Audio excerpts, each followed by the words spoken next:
What's going on? Today I want to talk about 3 things that might be hindering you and your detoxification pathways.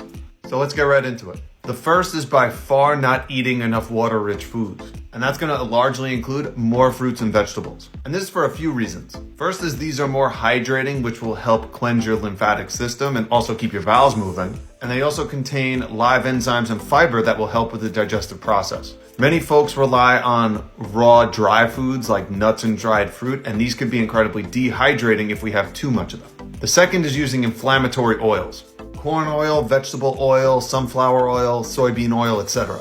Many times these are made from GMO foods, and in processing they are usually heated and treated with hexane. And while some of these oils might contain omega-3s, they're usually destroyed in the heating process, and we know that hexane can cause some neurological issues. Finally, an underrated one is sprouting nuts and seeds. Sprouting increases the nutrient content of nuts and seeds. It also activates live enzymes, which then we can use that can help our bodies and improve digestion and absorption. And you're missing out on so many health benefits if we simply don't sprout nuts and seeds.